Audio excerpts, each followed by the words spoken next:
Flow states are experienced in the context of challenging activities, such as playing sports or music or arts. Challenging enough that your full attention is engaged. Nothing is left over to wonder what you're going to have to eat later on or whatever. So you're absorbed or immersed to the point that you don't have to try. The experience just flows effortlessly. So flow states are wonderful. They're part of what we live for, and we want to experience flow as much as possible. So naturally, we'd like mindfulness practice to have something of the quality of flow. That's not to say that mindfulness is purely about flow. An obvious point of divergence is that mindfulness involves deliberate, self-conscious awareness, which is not there in flow states. But taking a broader perspective, we can go beyond this apparent difference. First, we need to appreciate that all flow states arise out of effort and application, perhaps even struggle. We don't just spontaneously pop into flow. We in some sense have to work up to it. And at the same time, mindfulness meditation practice can develop into absorption. In the Buddhist tradition, meditative states of absorption are called dhyana. Dhyana is in some sense a higher state of conscious, and our normal sense of self-consciousness or separateness is at least attenuated in some way. So I think it's very legitimate to ask, how can we make mindfulness practice more flow-like? How can we access flow in mindfulness practice? Let's just remind ourselves of some of the things we said about flow back in Module 1. This conception of flow as the zone between boredom or disengagement on the one hand and frazzle or excessive stress on the other comes from Daniel Goleman. The human performance curve expresses the idea that flow is a matter of balance, and in particular balanced arousal, and that takes us back to the mind-body connection again. We can also express the same thing in terms of control, the control we exert over the mind. Flow, or peak performance, is a matter of balanced control, or perhaps the right kind of control. It avoids the extremes of both over-control and under-control. And I'm suggesting mindfulness can be positioned in the same zone as well, as a middle way between over-control or willfulness and under-control or laziness. So what I've done here is to recast the performance curve as the human attention curve. We're looking at how to optimize attention or focus in terms of the amount of effort we put in. We've got mindfulness at the peak again.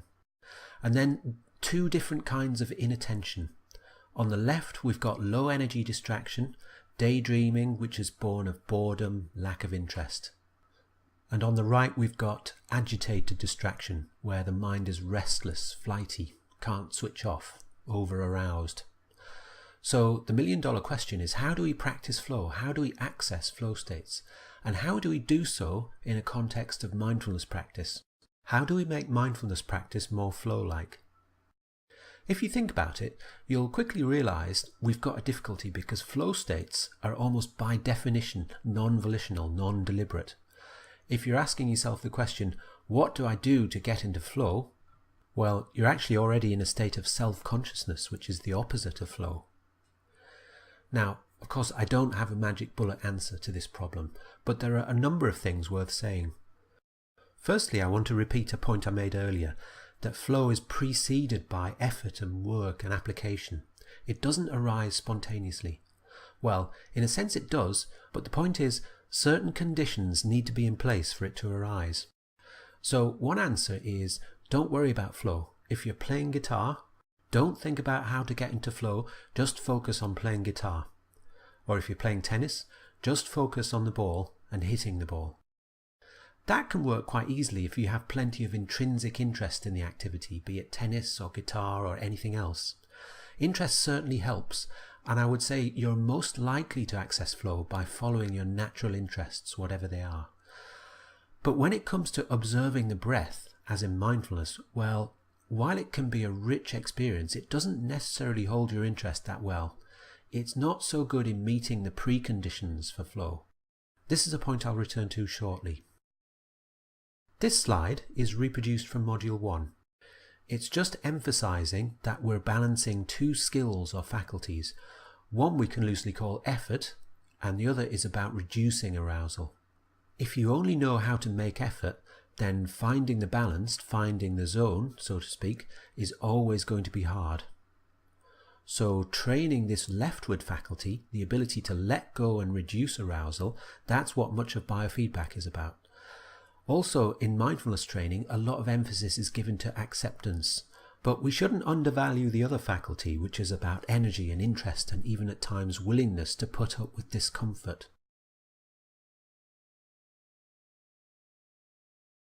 Let's build on something I said earlier, which was that flow doesn't just emerge spontaneously but arises in dependence on preconditions, including effort and application.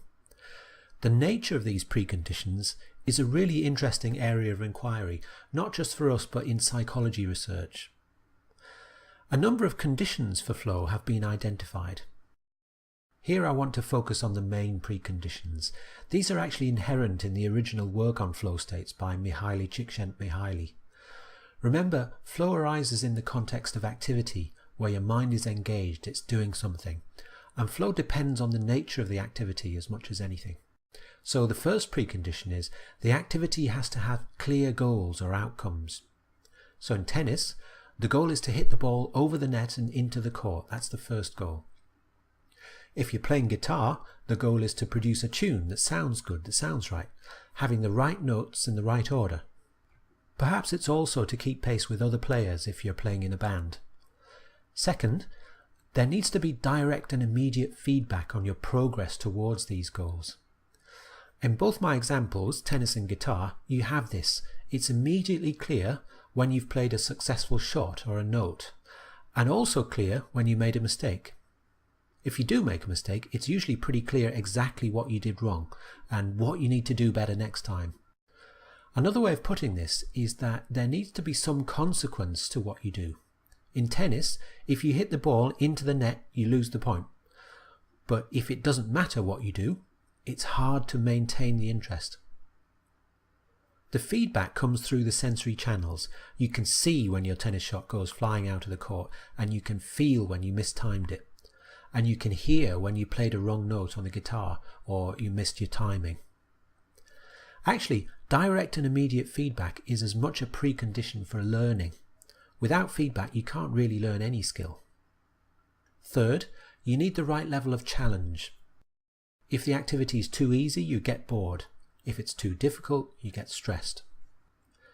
So you've got to find a context where your skill level and the challenge level are appropriately matched. In tennis, you need to find an opponent who's around about as good as you. And in the guitar, you've got to pick the right tune. Not the guitar equivalent of chopsticks, whatever that is, but not a full concerto either. This concept is expressed in the flow channel diagram, which you may have encountered elsewhere. The idea is that you progress up this channel, which is the channel of flow. When you're a beginner, you start off here in the bottom, and you progress upwards, at all times keeping the challenge level matched to your skill level. Too much challenge takes you up here, which is the zone of stress and anxiety. Too little challenge, and you're off here, into the zone of boredom. So these are the three chief preconditions of flow: clear goals, direct and immediate feedback, and the right level of challenge. Now let's ask the question, does mindfulness practice meet the preconditions for flow? Does it offer a good opportunity for accessing flow? So firstly, is there a clear goal? Well, at first sight, yes. The goal is to maintain awareness on the object of focus. But what do you do then? The problem is, it doesn't take you very far. If we go back to the examples of tennis and guitar, the goals are continuously evolving. Once you've played a tennis shot, your next goal is to recover your good court position while watching the ball to anticipate where your opponent is going to hit the next shot. Playing the guitar, as soon as one note is done, you're on to the next one.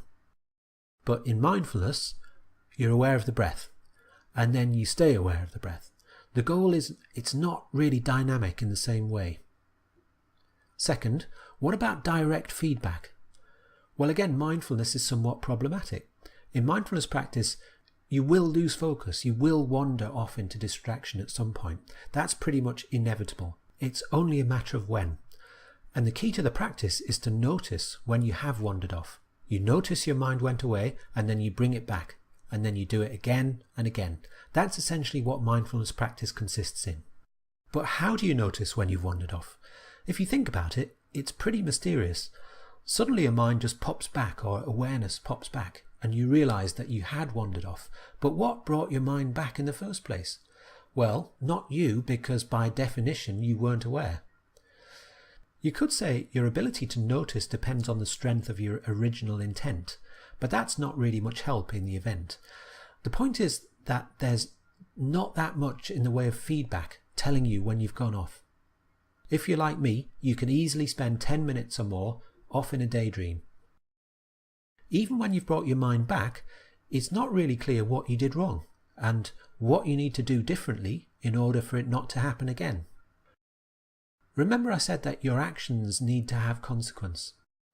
It helps you to maintain interest if it really makes a difference if you perform well or badly. But in mindfulness, it's easy to lose sight of this and to think, well, what does it really matter if I stay focused or not? So feedback is somewhat lacking in mindfulness practice. The third element is the right level of challenge. Again, this is somewhat problematic, and again, it's to do with the rather static and non-evolving nature of the goal of remaining focused. There's no obvious flow channel because the practice is really the same whether you're a beginner or have 20 years experience.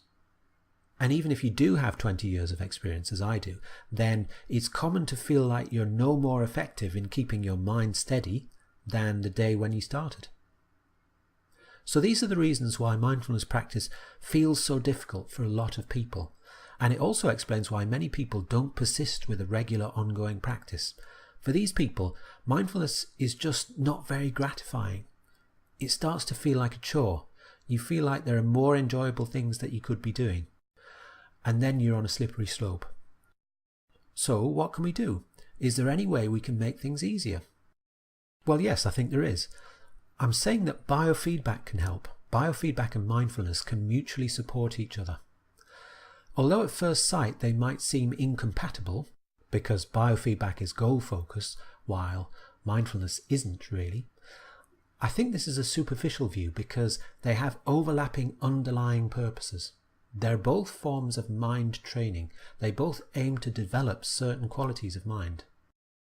We've seen that mindfulness supports biofeedback practice by adding what I've been calling the mindfulness mindset, which we need to avoid the quicksand trap of trying too hard and over-controlling. Just to recap, the mindfulness mindset is the rather paradoxical attitude of holding to a purpose, yet at the same time attaching no importance to it, as though it were all just a game. It's a way of not trying but just doing. And conversely, biofeedback can support mindfulness by essentially strengthening the three major preconditions of flow that I've been talking about. There's much more to say about how it does that, but I'm going to defer that until later in the course, after we've made a start with biofeedback. So this brings to an end the current module, and also the preparatory phase of the course. We're now ready to make a start with biofeedback, and that's what we're going to be doing in the next module.